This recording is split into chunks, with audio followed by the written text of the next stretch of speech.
Harris, Trump's climate and energy plans differ.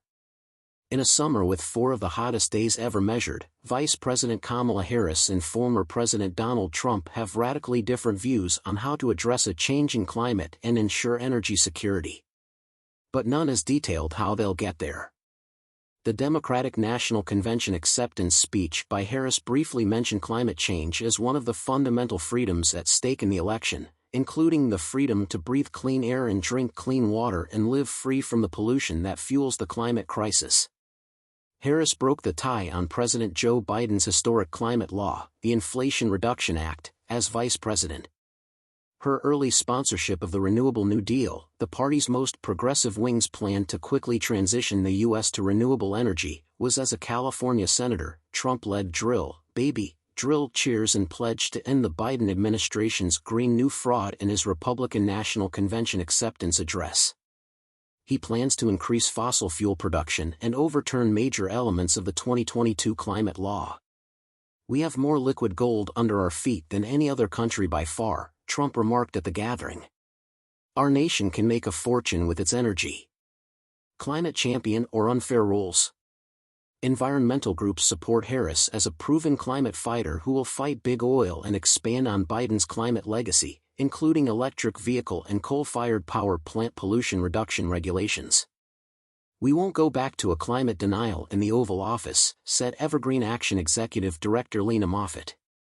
Republicans say Biden and Harris have spent 4 years adopting punishing policies that target American energy while giving electric vehicle and other green initiatives billions in tax breaks. This assault of overreaching and ridiculous climate policies will shut down power facilities and raise energy costs for households nationwide, said Senator John Barrasso. Republican Wyoming Republicans will fight them and find solutions to protect our air and water and build our economy. Democrats are ahead on this topic. An Associated Press NORC Center for Public Affairs research poll from July found that over half of U.S. adults trust Harris a lot or some on climate change. About 7 in 10 trust Trump not much or none at all on climate. Fewer than half distrust Harris. Both candidates' positions on climate and energy issues. Fracking, offshore drilling. Harris opposes offshore drilling and fracking during her brief 2020 presidential candidacy. Her team has clarified that she no longer supports a ban on fracking, a vital drilling practice in Pennsylvania, a swing state and the nation's second-largest natural gas producer. "I did not ban fracking as vice president," Harris told CNN in her first major broadcast appearance as nominee. "As president, I will not restrict fracking. We can build a clean energy economy without outlawing fracking." Harris's changing views demonstrate she is trying to balance climate voters and industry backers, even as her campaign adopts an aggressive approach with the oil and gas business, according to Washington research company Clearview Energy Partners Executive Director Kevin Book. Harris and Democrats say the climate law increased oil and gas company royalties for drilling or mining on public lands. She also supports cleanups including capping abandoned wells that release methane and other pollutants. Trump wants the U.S. to have the cheapest energy and electricity in the world, while rolling back many environmental restrictions as president. He'd enhance public land oil drilling, provide oil, gas, and coal producers tax advantages, and hasten natural gas pipeline approval. Electric cars. Trump often miscalls Biden's strict auto pollution restrictions an electric vehicle mandate. EPA rules published this spring target car and truck tailpipe pollution and promote but do not compel new EV sales to satisfy the limits.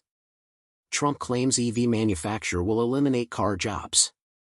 Recently, he has moderated his tone, supporting a very modest slice of electric cars. Tesla CEO Elon Musk supported me very strongly, Trump claimed during an August Atlanta rally. However, industry experts expect Trump to reverse Biden's EV drive and abolish tax benefits he argues benefit China. Harris has actively endorsed EVs as vice president but has not developed a plan. She praised $1 billion in federal subsidies to buy 2,500 clean school buses in Seattle in 2022. Harris said 25 million kids take yellow buses to school, and a cleaner fleet will make them healthier. She said the subsidies and other federal climate programs seek to save our children, but for them, saving our planet. Climate law, jobs. Harris has prioritized the $1 trillion bipartisan infrastructure plan passed in 2021 and the Inflation Reduction Act's climate measures, which gave almost $375 billion in incentives for electric automobiles and sustainable energy projects. According to the Energy Department, U.S. manufacturers added over 250,000 energy jobs last year under Biden and Harris, with clean energy accounting for over half. The Harris campaign said America is more energy secure than ever with the biggest domestic energy production on record. Trump and his running partner, Ohio Senator J.D. Vance, call climate expenditures a money grab for environmental groups that will send American jobs to China and raise energy prices. Inflation is less important to Kamala Harris than climate change, Vance wrote in the Wall Street Journal. Paris goodbye? Trump, who calls climate change a hoax, withdrew from the 2015 Paris Climate Agreement. He promises to do so again, calling the global carbon reduction plan unworkable and a gift to China and other big polluters. Trump vows to abolish climate law wind subsidies and Biden administration requirements to make light bulbs, stoves, dishwashers, and shower heads more energy efficient. Harris said the Paris Agreement is essential to combat climate change and defend our children's future. The U.S. rejoined the treaty after Biden took office in 2021. LNG halt. After approving many LNG export projects, the Biden administration halted new terminals in January. The delay lets officials assess natural gas's economic and climate implications, which produce methane. Even while Biden has vowed to cut carbon pollution in half by 2030, environmentalists worry that the current growth in LNG exports is locking in possibly catastrophic planet-warming emissions. Trump promised to authorize terminals on my very first day back in office. Harris has not announced LNG export intentions, but analysts expect her to implement strict climate rules as part of her anti-big oil and gas position.